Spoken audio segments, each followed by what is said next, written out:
নুরানি কুরআনি মজলিস কামিল ওলি আল্লাহ বুজুর্গদের মজলিসে আসার বসার তৌফিক দান করেছেন। এজন্য মহান রবের দরবারে শুকরিয়া আদায় করে বলি আলহামদুলিল্লাহ। মুহতারাম হাজিরিন, আমি আপনাদের সামনে পবিত্র কালামুল্লাহ শরীফের সূরা হামিম সাজদার 33 নং আয়াতে কারিমা তেলাওয়াত করেছি এবং রাসূল করিম সাল্লাল্লাহু আলাইহি সাল্লামের অসংখ্য অগণিত হাদিস থেকে ছোট্ট একটি হাদিস তেলাওয়াত করেছি। উক্ত আয়াত এবং হাদিসকে সামনে রেখে অল্প কিছু সময় কথা বলার ইচ্ছা পোষণ করেছি। ওমা তৌফিকি ইল্লা বিল্লাহ।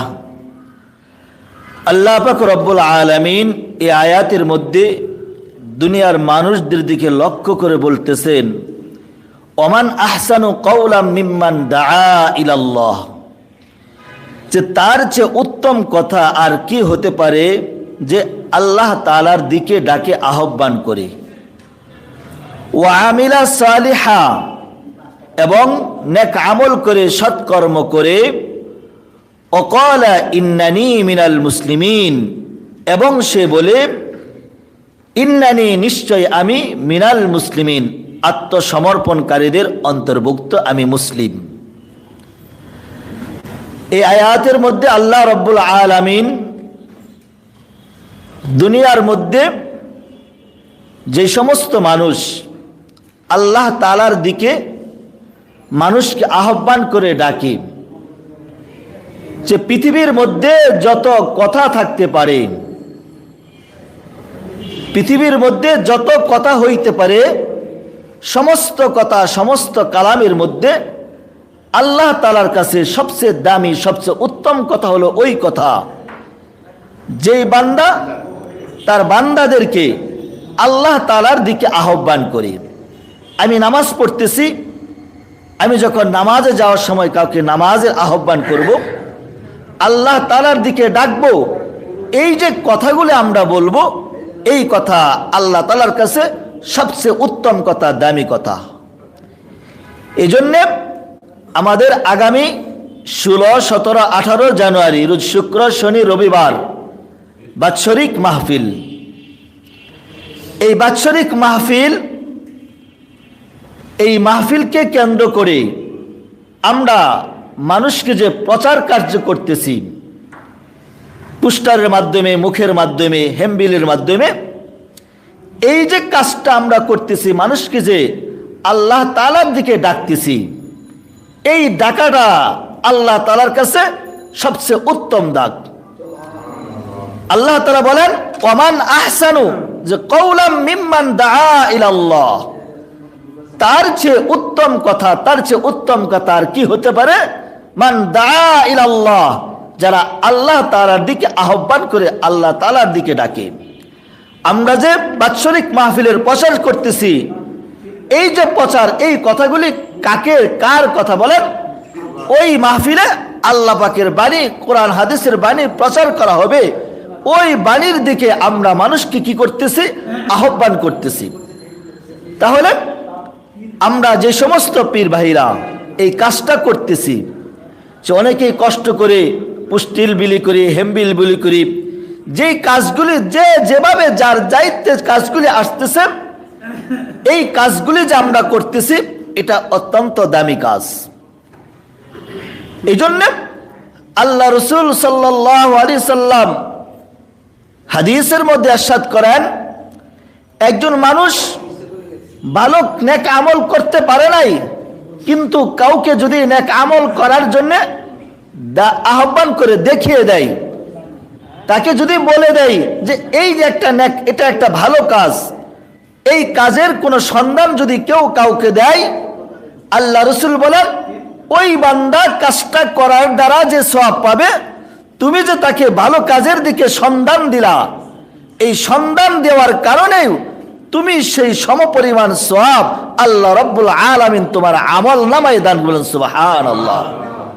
রাসূল বলেন, মান দাল্লা আলা খাইরিন, যে ব্যক্তি কোনো ভালো বস্তু বা ভালো কাজের দিকে, দাল্লা ইয়াদুল্লু মানে সন্ধান দেওয়া, যে ব্যক্তি কোনো বস্তুর সন্ধান দিল, আলা খাইরিন কোনো ভালোর কাজের, রাসূল বলেন ফালাহু মিসলু আজরি ফাইলিহি, ফালাহু তার জন্য রয়েছে মিসলু আজরি ফাইলিহি, ওই ব্যক্তি যে কাজটা করলো, কাজ করে যে সওয়াব পাইল, আর তুমি যে কাজের সন্ধান দিলা, বস্তুর দিকে তাকে বলে দিলা, এই কথাটা বলে দেওয়ার দ্বারাও সেই সমপরিমাণ সওয়াব আল্লাহ রাব্বুল আলামিন তোমার আমল নামায় দান। বলুন সুবহানাল্লাহ।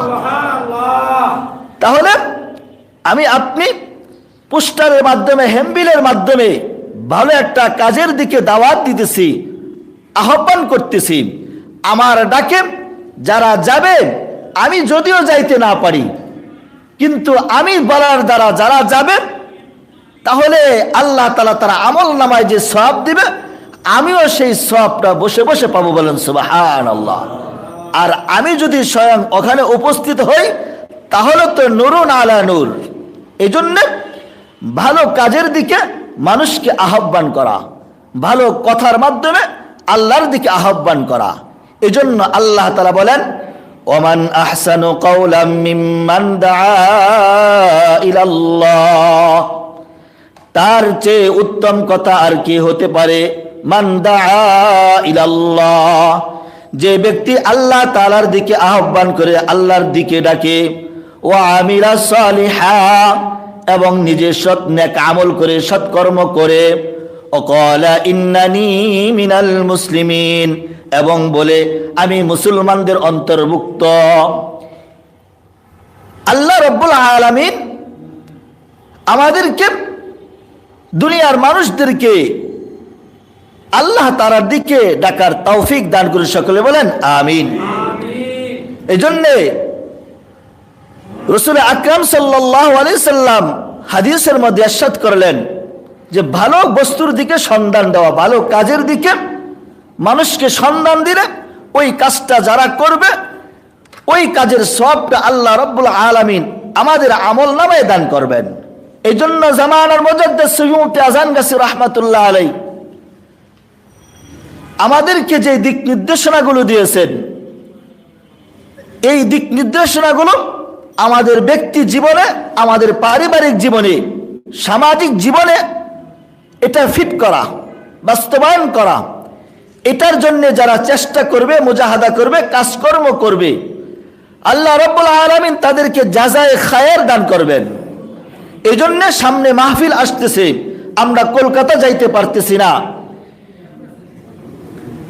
কলকাতা না যাইতে পারলেও বর্তমান গদ্দিনশীল হুজুর কেবলা দামাত বারকাতুহুমের বাণী, তিনার কথা হলো, যারা সালানা মাহফিলে কলকাতা যাইতে পারে নাই, তারা যদি অলিগঞ্জ বাৎসরিক সালানা মাহফিলে যায়, তাহলে আল্লাহ তাআলা তাদের আমল নামায় কলকাতা সালানা মজলিসে গেলে যে সওয়াব হবে, সেই সওয়াব আল্লাহ রাব্বুল আলামিন তাদের আমল নামায় দান করবেন। সুবহানাল্লাহ।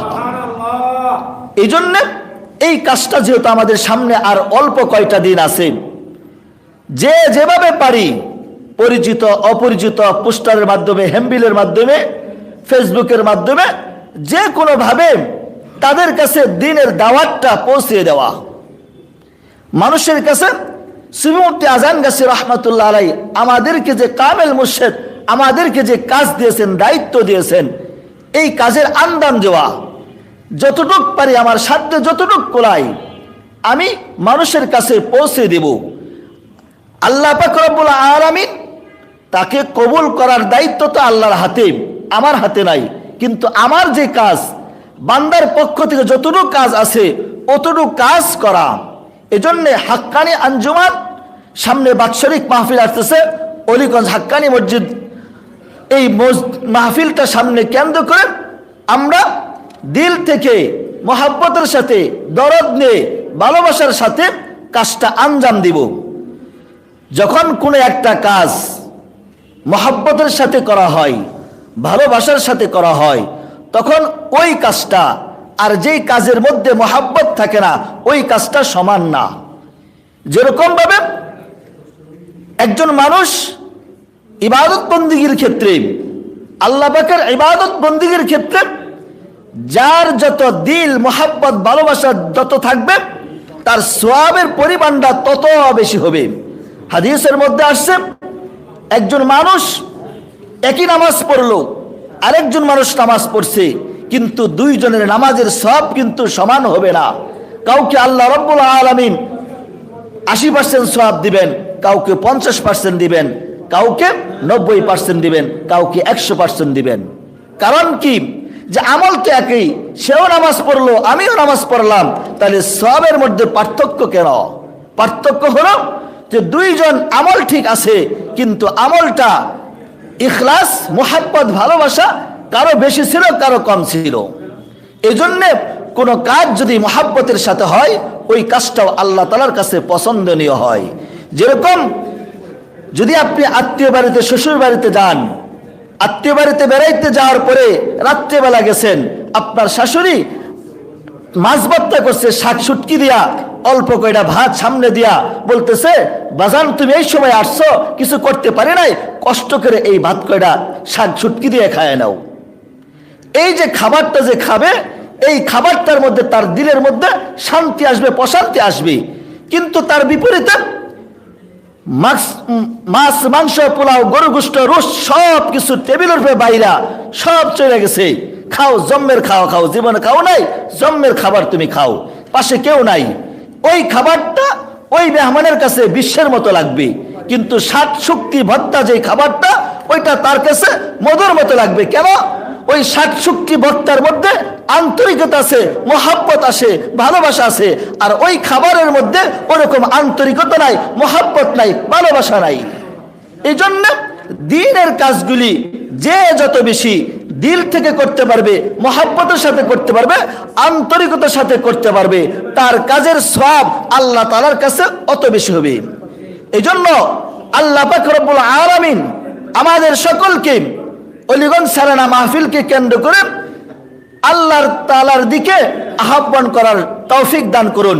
দিল থেকে দরদ নিয়ে আল্লাহ পাক রব্বুল আলামিন আমাদের সকলকে কামিল মুর্শিদের হুকুমগুলি সঠিকভাবে পালন করার তৌফিক দান করুন। ওয়া আখিরু দাওয়ানা আলহামদুলিল্লাহি রাব্বিল আলামিন।